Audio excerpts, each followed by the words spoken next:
أعوذ بالله من الشيطان الرجيم بسم الله الرحمن الرحيم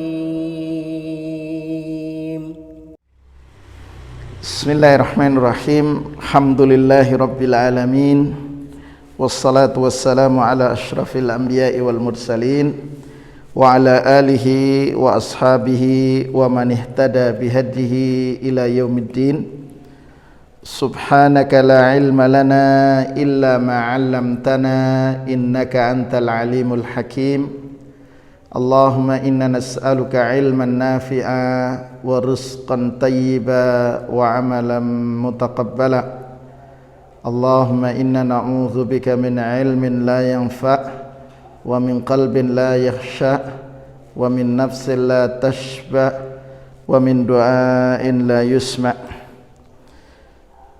اللهم صل على سيدنا محمد وعلى آل سيدنا محمد كما صليت على إبراهيم وعلى آل إبراهيم وبارك على محمد وعلى آل محمد كما باركت على إبراهيم وعلى آل إبراهيم في العالمين إنك حميد مجيد.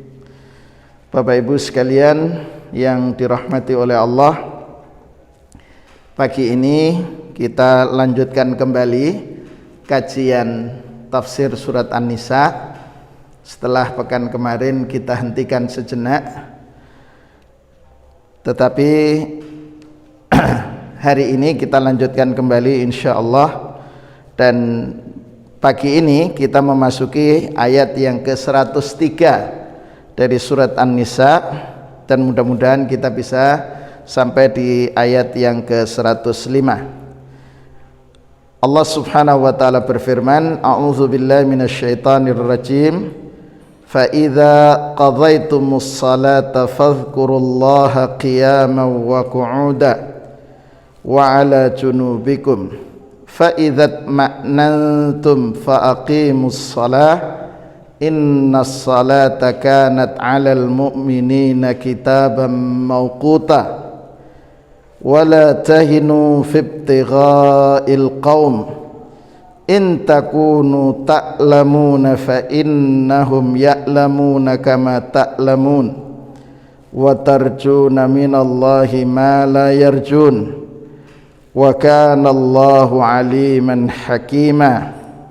Inna anzalna ilaikal kitaba bil haqq litahkuma bainan nasi bima arakallah wa la takul lil khainina khasima. Penjelasan yang disampaikan oleh muallif rahimahullah terkait dengan penafsiran dari ayat yang ke-103 sampai 105. Muallif rahimahullah mengatakan, fa idza faragtum ayyuhal mu'minuna 'anis salah, wahai orang-orang yang beriman, jika kalian telah selesai menunaikan salat, fadhkurullaha, maka teruslah disambung dengan zikir kepada Allah, bitasbihi wa tahmidi wa tahlili fi kulli ahwalikum, dengan bertasbih kepada Allah, tahmid memuji Allah Subhanahu wa taala, wa tahlil mengucapkan kalimat la ilaha illallah fi kulli ahwalikum, dalam seluruh keadaan kalian, qiyaman wa qu'udan, di saat kondisi berdiri atau kondisi duduk, wa 'ala junubikum, di saat kalian sedang berbaring. Fa idza zala ankumul khaufu wa amantum, jika rasa takut itu telah hilang dan kemudian kalian merasakan aman, fa'addus salata tamatan bi arkaniha wa wajibatiha wa mustahabbatiha ala ma umirtum, maka tunaikanlah salat Ya, jadi ketika telah hilang rasa takut, tunaikanlah salat secara sempurna dengan rukun-rukunnya, wajib-wajibnya salat, dan yang dianjurkan sunnah-sunnah salat sebagaimana yang diperintahkan. Inna salata kanat 'alal mu'minina fardhatan muhaddadah. Sesungguhnya salat itu merupakan kewajiban yang telah ditetapkan muhaddadatan biwaktin, waktunya sudah ditentukan. La yajuzu ta'khiruha anhu illa li'udhrin, tidak boleh menunda atau mengakhirkan waktu salatnya dari waktu yang telah ditetapkan kecuali karena udzur. Hadza fi halatil iqamah, ini ketika dalam posisi mukim. Amma fi halatis safar falakumul jam'u wal qasru, adapun ketika dalam kondisi bepergian maka boleh menjamak dan boleh juga mengqasar. Bapak Ibu sekalian yang dirahmati oleh Allah, ayat 103 ini masih punya kaitan dengan ayat sebelumnya, yaitu berkenaan dengan salatul khauf,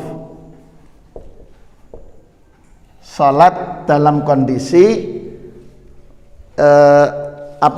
tertekan, takut. Karena salat khauf itu terjadi pada saat persiapan peperangan atau di masa-masa perang. Ketika di masa perang saja itu masih diperintahkan untuk sholat. Artinya di dalam kondisi peperangan masih tetap kewajiban sholat itu berlaku. Cuman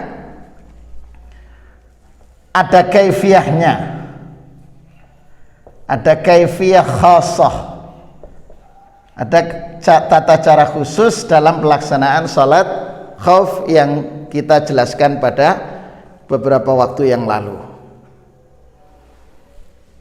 Karena itu maka tidak heran kalau kemudian kita jumpai Allah menyatakan wasta'inu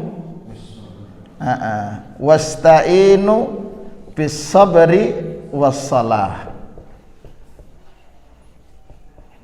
memintalah pertolongan kepada Allah dengan sabar dan salat. Di dalam peristiwa perang itu ada fardhiyah, ada kewajiban salat masyian yang kemudian diistilahkan dengan salatul khauf. Allah mengingatkan fa idza qadhaitumus salata, jika kalian telah selesai menunaikan salat, ya, kalau dicermati ini berkenaan dengan bisa salat, yang dimaksudkan adalah secara khusus salat khauf atau as-salawat, salat-salat yang lain, artinya tidak dalam kondisi peperangan, tidak dalam kondisi peperangan. Karena Allah menggunakan susunan kalimat dengan idza ini masuk dalam kategori adatus syartiyah, huruf yang menunjukkan tentang syarat, ya, adatus syartiyah. Maka pengertiannya jika kalian telah selesai, maka fa di sini fadhkurullaha masuk dalam kategori jawabus syarti, jawaban terhadap syarat. Jika kalian telah selesai menunaikan salat, baik itu salat karena peristiwa yaitu salatul khauf atau salat-salat yang lain, apa kata Allah? Perintahnya fadhkurullaha. Perintahnya adalah az-zikru atau zikrullah. Jadi setelah salat diperintahkan untuk berzikir, zikrullah. Kalau kemudian kita kaitkan dengan hadis Rasulullah sallallahu alaihi wasallam di mana Rasulullah mengatakan dalam hadis qudsinya, Allah mengatakan idza taqarrabal abdu ilayya, ya, Allah, jika hamba mendekat kepada Allah bin nawafil, begitu kan, dengan amal-amal yang sunnah, atau dalam, kalau saya boleh simpulkan, tidak langsung aja, dengan tidak harus kita tulis hadisnya, bahwa hamba diperintah ketika melaksanakan salat untuk al-husul, ya, untuk mendapatkan mahabbatillah, cinta Allah, ya, dalam hadits qudsi itu, maka perintahnya adalah melaksanakan al-wajibat, melaksanakan yang diwajibkan oleh Allah Subhanahu wa taala. Ini kan ada kisah sahabat yang datang kepada Rasulullah sallallahu alaihi wasallam, yaitu sahabat Nu'man. Itu mengatakan, wahai Rasulullah sallallahu alaihi wasallam, apa kewajiban ara'aita, begitu hadisnya. Ara'aita, wahai Rasulullah sallallahu alaihi wasallam, apa pendapat engkau kalau saya melaksanakan al-wajibat yang dimaksudkan salawatul khams, ya, salat 5 waktu.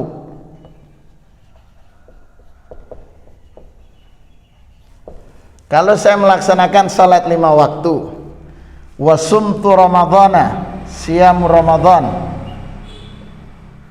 ya, kemudian yang ketiga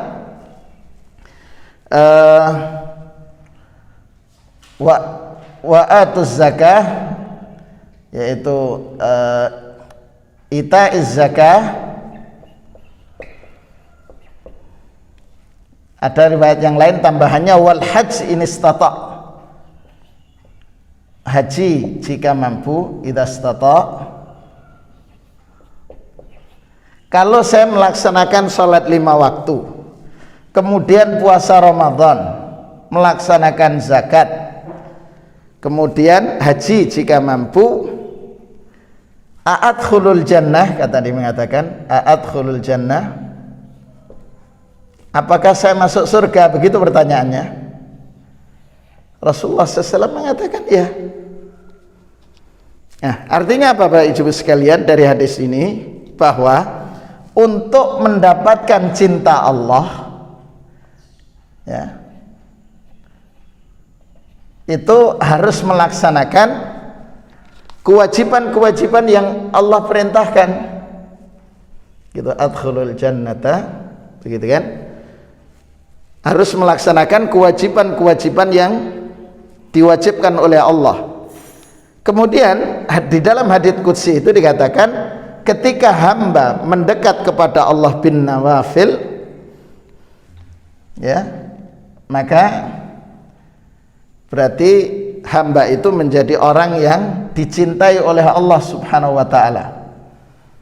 Kalau aku sudah mencintainya, kata Allah Subhanahu wa taala, maka Allah yang akan menjaga pendengaran kita, Allah yang akan menjaga penglihatan kita. Bahkan arah kaki kita pun digerakkan oleh Allah kepada hal-hal yang diridhai. Kapan itu?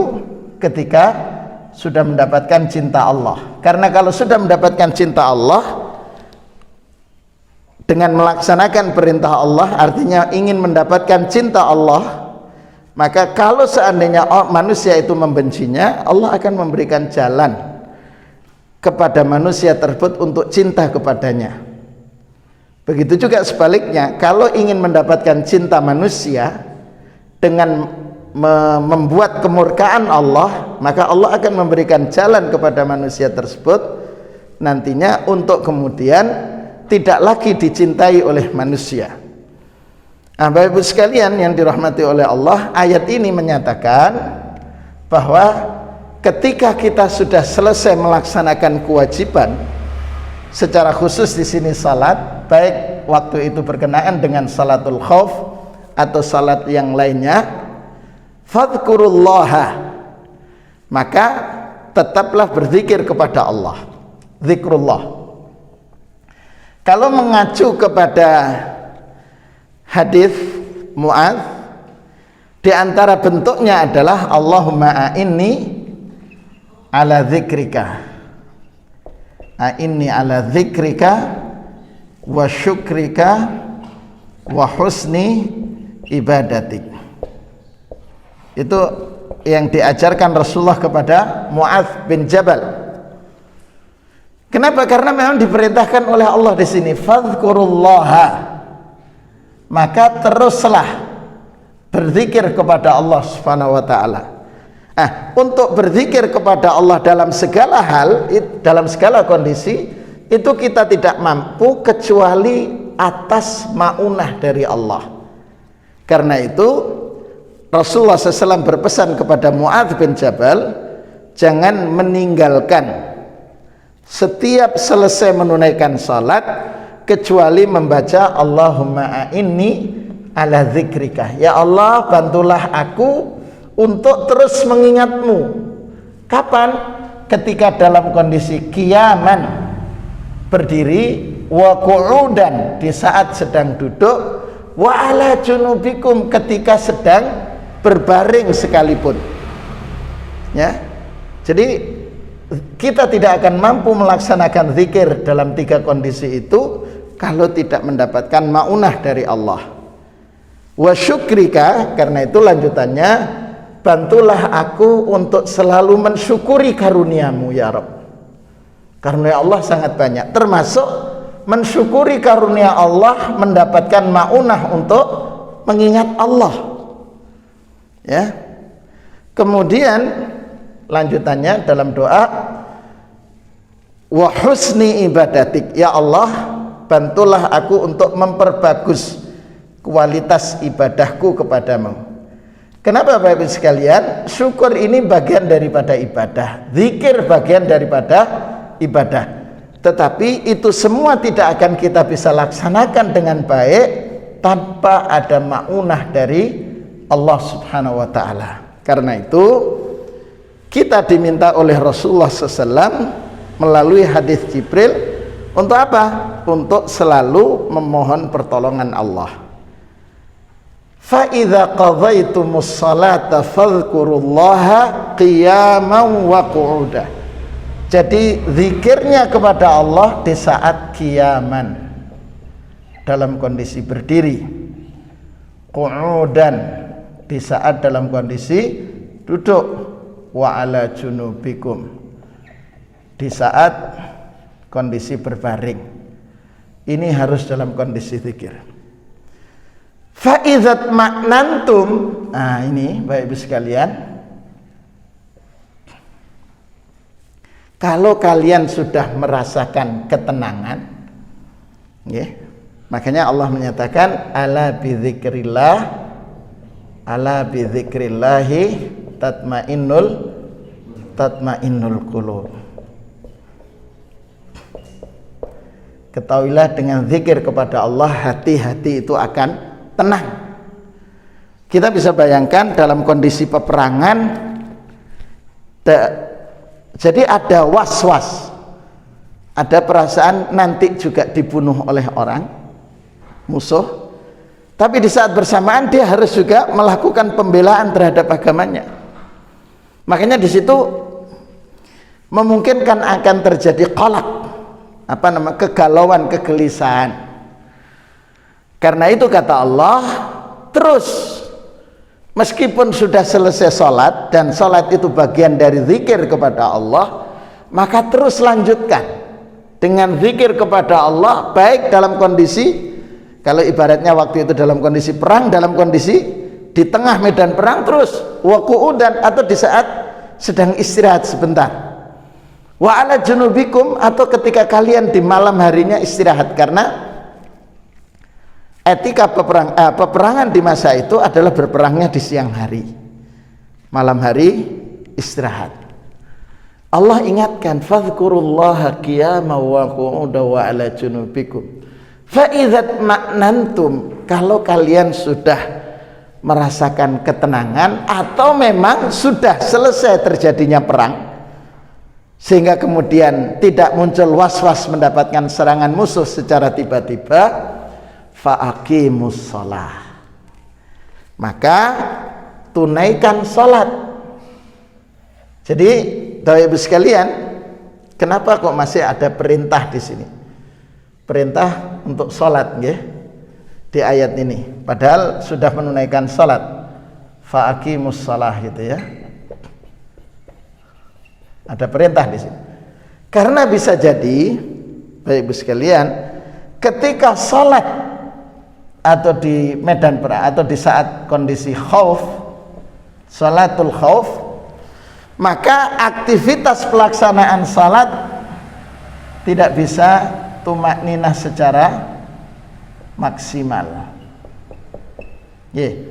Kemudian harokat, gerakan-gerakannya pun juga tidak bisa jenak. Ini karena itu kata Allah, fa'aqimus shalah di sini. Tunaikan salat kapan? Ketika sudah dalam kondisi tenang.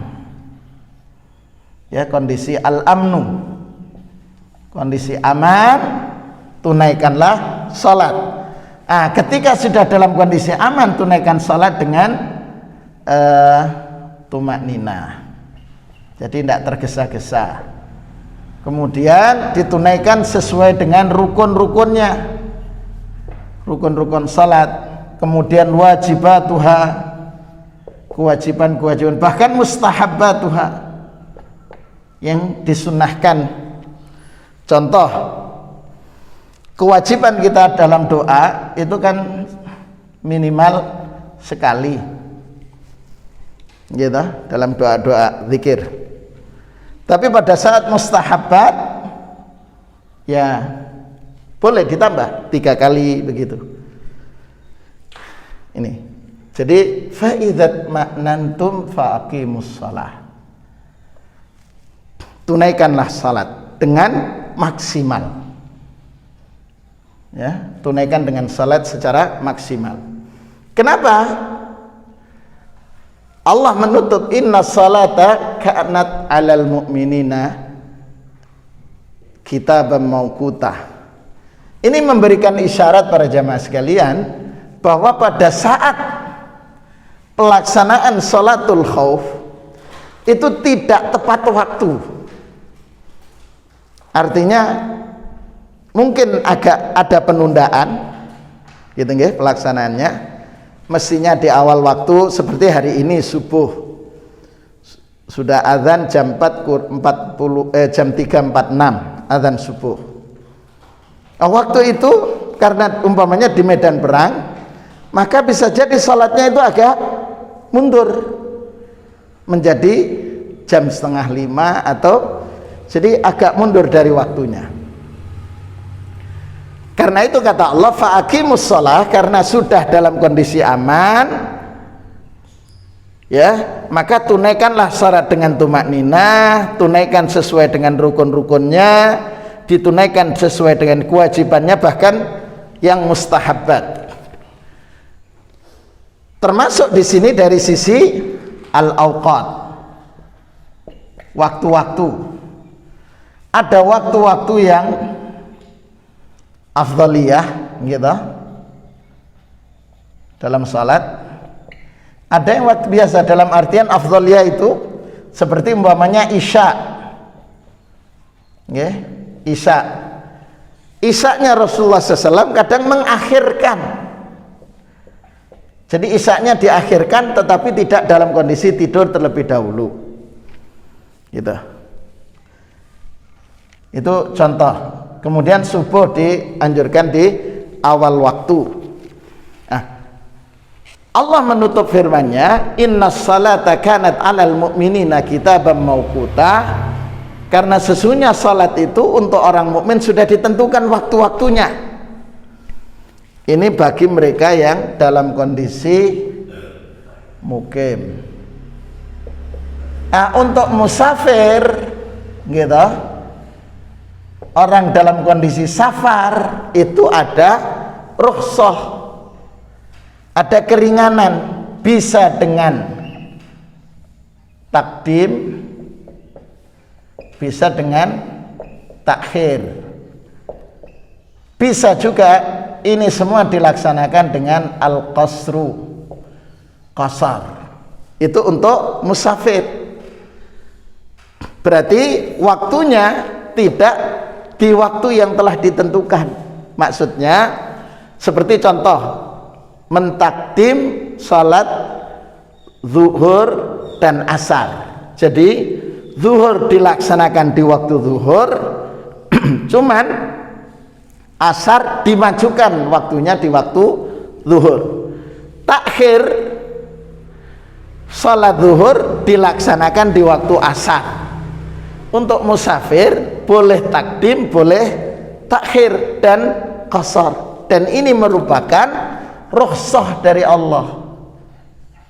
Rukhsah, keringanan yang Allah berikan untuk hamba-hambanya. Kenapa? Inna syari'ata tabni ala asas at-taisir.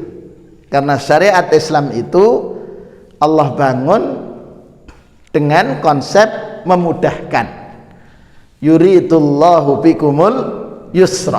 Allah menginginkan pada kalian kemudahan. Karena itu untuk musafir ada kemudahan dengan cara mengqasar dan kemudian melakukan jamak, baik jamak takdim ataupun takhir. Tetapi itu semua tetap pada waktunya, dalam artian kalau ditakhir ya tetap di waktu asar. Jangan sampai kemudian ditakhir zuhur asar dilakukan di waktu maghrib. Nah itu tidak boleh, gitu? Tidak boleh. Itu bukan mentakhir. Jadi sarip asar campur maghrib, atau subuh campur duha. Nah itu tidak bisa, ya. Kenapa? Inna salata kanat alal mu'minina kitabam mauquta. Waktunya sudah ditentukan. Kemudian Bapak Ibu sekalian yang dirahmati oleh Allah, Allah melanjutkan firman-Nya, wala tahinu fibtigha'il qaum. Penjelasan yang disampaikan di sini adalah wala tud'ifu ayyuhal mu'minun. Jangan merasa lemah wahai orang-orang mukmin. Ini saya hapus nggih penjelasan di ayat 103-nya.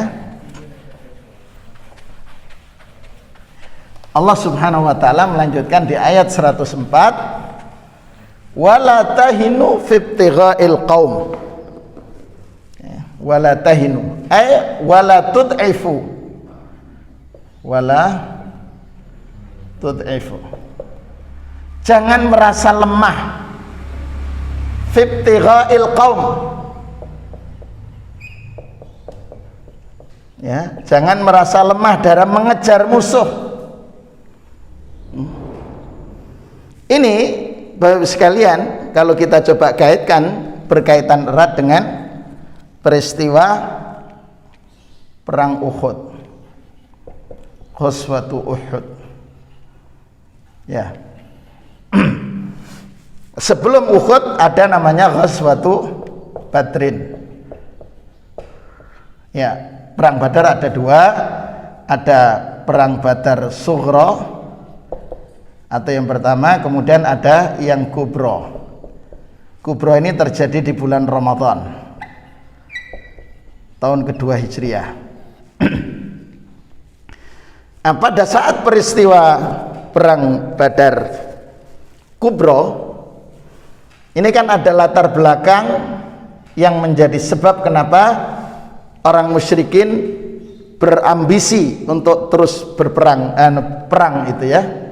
Karena di sini menuntut balas atas, kalau bahasa sirah dikatakan ats-tsa'ru ala Amr ibn al-Hadrami.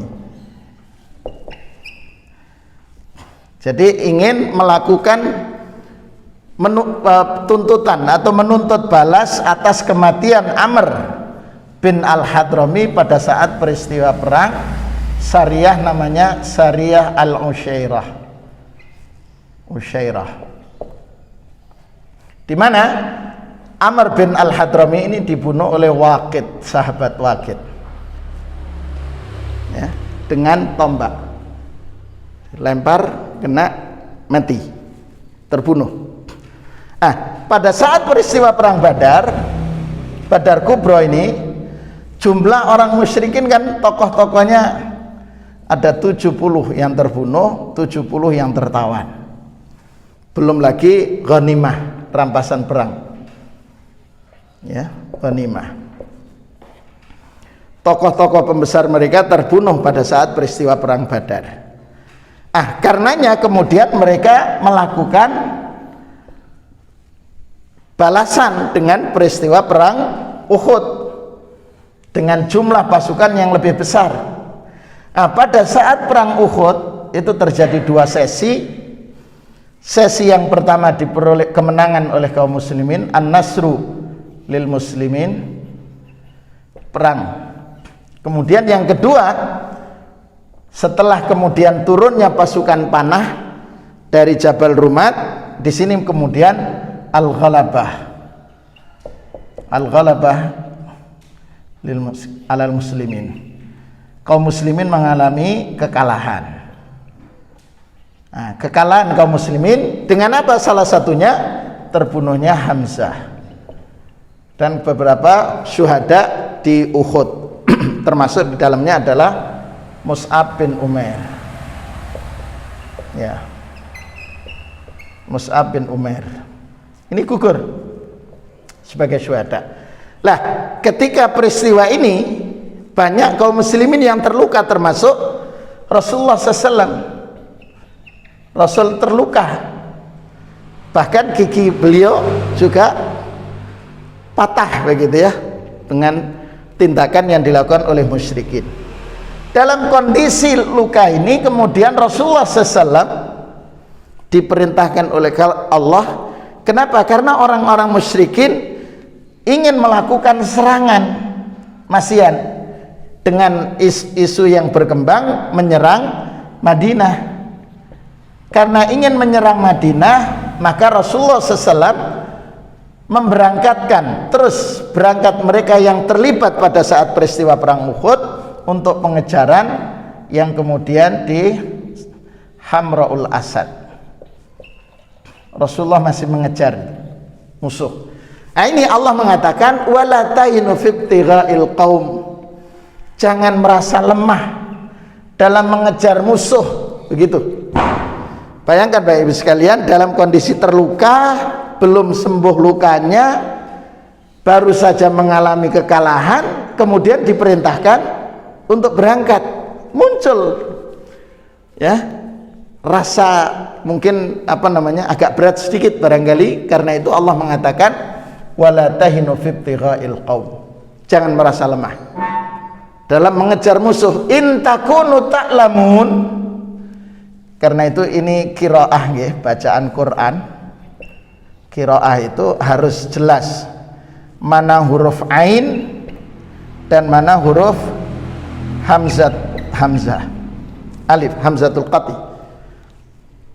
Kalau ain, kalau kita keliru baca in takunu ta'lamun, maka artinya kalau di sini ta'lamun itu kalian mengetahui. Tapi kalau hamzah in takunu ta'lamun, jikalau kalian wahai para sahabat Rasulullah SAW itu sedang terluka, kalian terluka, fa innahum ya'lamun, maka ketahuilah orang-orang musyrikin ini pun juga terluka. Terluka pada saat peristiwa perang Badar, ataupun sebagian juga terluka pada saat peristiwa perang Uhud.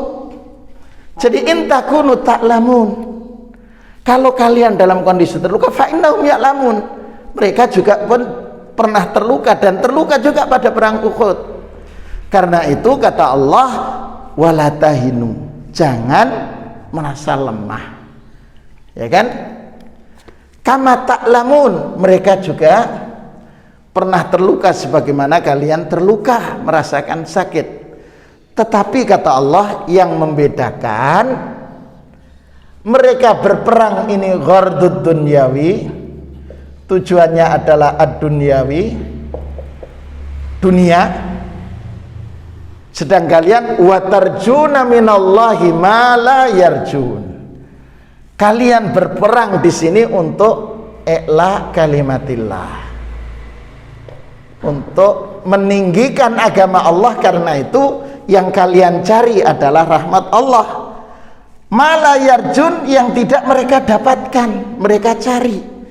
Karena orang musyrikin itu berjuang karena duniawi, bukan karena mengharapkan rahmat Allah subhanahu wa ta'ala. Bapak Ibu sekalian yang dirahmati oleh Allah, Allah mengingatkan menutup firman-Nya, wa kanallahu aliman hakimah. Dan Allah itu maha mengetahui, ya, mengetahui luka-luka kalian, arjurha, mengetahui tentang mujahadah kalian, kesungguhan kalian, mengetahui juga dengan keseriusan kalian akan niat-niat kalian, ya. Hakiman, Allah maha bijak. Jadi kalau diperintahkan oleh Allah untuk mengejar musuh, itu Allah maha mengetahui, ya, tentang bagaimana kesungguhan, dan Allah maha bijak. Bapak Ibu sekalian yang dirahmati oleh Allah, jadi ayat ini memberikan motivasi, memberikan isyarat kepada kita tentang perbedaan al-farqu baina muslim wal kafir.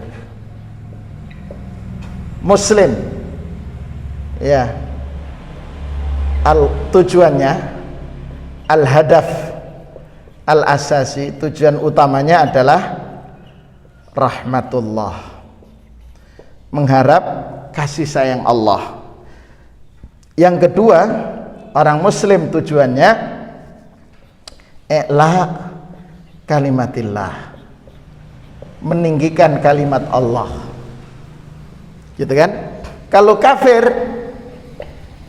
ya, mereka hadafnya duniawi, al-hadaf ad-dunyawi, tujuannya duniawi semata, padahal dunia itu sementara, gitu, sementara. Kemudian mereka akan mendapatkan an-nar, karena bukan karena Allah.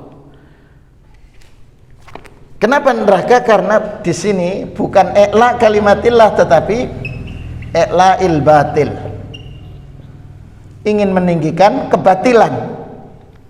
Karena itu Allah menyatakan yuriduna liyudfi'u nurallah, mereka berupaya secara maksimal untuk memadamkan cahaya Allah, walakinnallah, akan tetapi wallahu yutimmu nurihi, Allah tetap akan menyempurnakan agamanya, walau karihal musyrikun, meskipun mereka kafir, walau karihal kafirun, meskipun mereka ingkar kepada Allah Subhanahu wa taala.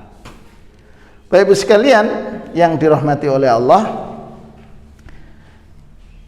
kemudian di penghujung di ayat 105 Allah menyatakan inna anzalna ilaikal kitab, sesungguhnya kami, kata Allah, telah menurunkan kepada engkau wahai Muhammad sallallahu alaihi wasallam, ya, apa itu Alkitab? Dalam hal ini adalah Al-Qur'anul Karim, bil haq, benar adanya. Artinya keautentikan Al-Quran, kemurnian Al-Quran benar.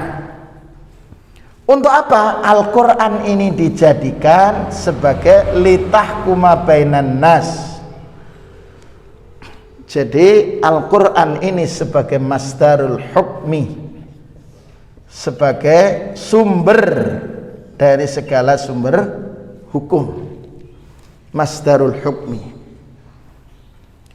bima arakallah wala takul lil khainina khasima. Di ayat ini, tadi saya belum baca penafsiran dari ayat 104-nya nggih. Wala tud'ifu ayyuhal mu'minun wala taksalu fi talabi aduwikum minal kafirin. Janganlah kalian lemah dan jangan kalian malas dalam mengejar musuh dari kalangan kafir. Fa in kuntum tatawajjauna lima yusibukum minal qatri wal jurah. Kalau kalian sekarang dalam kondisi tawajjuh, ya sedikit ada rasa keluh kesah dengan sebab apa yang menimpamu berupa terbunuhnya sebagian sahabat dan terlukanya sahabat termasuk juga Rasulullah SAW, fa innahum kadzalika yatawajjaun, mereka pun juga merasakan yang sama. Kama tatawajjaun, sebagaimana kalian juga terluka. Wa yusibuhum mithla ma yusibukum, mithlu ma yusibukum. Mereka mengalami juga seperti yang saat ini kalian alami. Fala yakun sabruhum a'dhamu min sabrikum. Karena itu jangan sampai kesabaran orang musyrikin itu lebih besar daripada kesabaran kalian. Kenapa kata Allah? Mu'allif rahimahullah memberikan penjelasan, fa innakum tarjuna minallahi thawaba wan nasra wat ta'yid. Karena kalian orang-orang mukmin menginginkan. Jadi kalau orang mukmin dalam berperang, kalau penjelasan, masya Allah, mu'allif rahimahullah memberikan penjelasan. Jadi yarjuna rahmatullah itu dengan penjelasan yarjuna rahmatullah itu dengan penjelasan satu, yarjuna thawab, kalian mengharapkan pahala dari sisi Allah. Yarjuna nasra, kalian mengharapkan kemenangan dari Allah. Kemudian yarjuna at-ta'yid, kalian ingin mendapatkan dukungan Allah.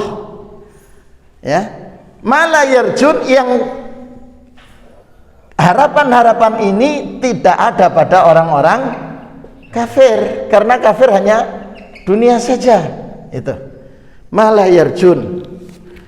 Jadi penjelasan tafsirnya begitu.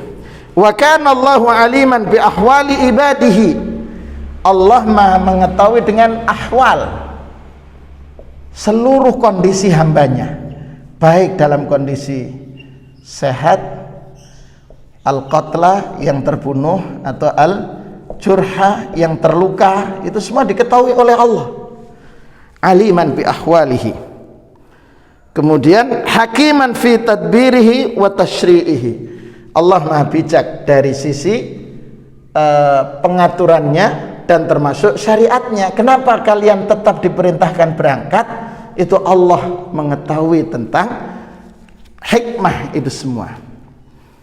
Karenanya inna anzalna ilaika ayyuhar rasul, kami turunkan kepadamu wahai rasul, Al-Qur'ana mustamilan alal haq, Al-Qur'an yang membawa kebenaran.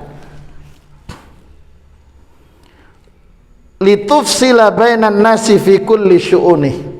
Jadi tadi saya sampaikan Al-Qur'an sebagai masdarul hukmi, sumber hukum, yang kalau sumber hukumnya itu dari Al-Qur'an, maka akan membawa as-sa'adah, kebahagiaan. Di mana? Kebahagiaan di dunia dan di akhirat. Kenapa dikatakan akan membawa kebahagiaan dunia? Karena kalau menggunakan konsep hukum Al-Qur'an itu akan terjadi al-adalah, keadilan. Gitu? Ketika terjadi keadilan, maka akan diterima dengan lapang dada keputusan itu. Kemudian sa'adah, kenapa? Karena dengan keadilan Allah akan mengantarkan kebahagiaan, baik bahagia di dunia ataupun di akhirat. bima 'allamakallah wa alhamaka, ya. Wala takun lil khainina li anfusihim wa amanatihim mudafi'an taruddu anhum min talibihimul haq. Wala takun lil khainin, jangan engkau berikan kesempatan kepada mereka-mereka yang khianat. Khianat ini kan berarti tidak melaksanakan amanat, ya. Khianat berarti tidak melaksanakan amanat. Amanatnya apa? Al-adalah, menegakkan hukum secara adil berdasarkan Al-Quran. Yang kedua, amanah dalam bersikap dalam perang, fil harb, begitu kan ya. Jangan kau berikan kesempatan kepada mereka-mereka yang khianat untuk melakukan pembelaan terhadap pengkhianatannya. Jadi mengemas pengkhianatan dengan upaya untuk melakukan pembelaan terhadap sikap khianatnya. Termasuk juga jangan memberikan kesempatan kepada mereka-mereka yang khianat terhadap amanah untuk kemudian menolak menolak dan menggugurkan kebenaran. Ini jangan sampai itu terjadi. Bapak Ibu sekalian yang dirahmati oleh Allah, ayat 103, 104 itu berkenaan dengan peperangan. Tapi di ayat 105 Allah menjelaskan Al-Quran tentang fungsi daripada Al-Quran. Karena itu berarti ada isyarat bahwa konsep peperangan pun di dalam Islam ada etika yang harus dijaga. Begitu. Jadi dengan demikian Bapak Ibu sekalian, pelajaran yang kita bisa ambil dari ayat 104 yang pertama adalah ketika kita selesai melaksanakan salat, baik itu salat yang wajib atau salat sunnah, maka perintahnya adalah selalu zikir kepada Allah dalam segala kondisi, ya. Dengan zikir kita akan merasakan ketenangan, dan ketika tenang maka kita akan meraih kebahagiaan. Itu yang pertama. Yang kedua, di penghujung ayat 103 mengingatkan innas salata kanat 'alal mu'minina kitaban mauquta, menunjukkan bahwa salat sudah tertentu waktunya. Karena itu jangan sampai kita melalaikan. Ara'aital ladzi yukadzibu biddin, gitu.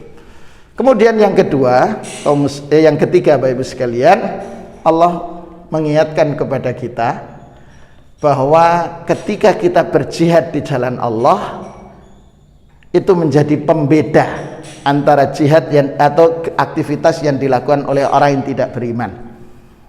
Orang-orang yang beriman menegakkan agama Allah akan mendapatkan thawab, pahala, kemenangan dan dukungan dari Allah.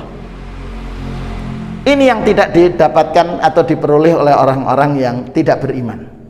Yang keempat, ayat ini memberikan arahan kepada kita bahwa dalam menegakkan agama Allah pasti kita akan mengalami ujian. Bisa ujian yang sifatnya fisik, bisa juga tekanan, begitu. Karena itu untuk menghadapi semua dengan meningkatkan kualitas hubungan kita dengan Allah. Yang terakhir di ayat 105 Allah ingin menunjukkan bahwa Al-Quran itu benar hak adanya, dan Al-Quran merupakan sumber dari hukum yang akan mengantarkan kebahagiaan manusia baik di dunia maupun di akhirat. Kemudian jangan memberikan peluang kepada orang-orang yang khianat untuk kemudian menolak bahkan menggugurkan kebenaran.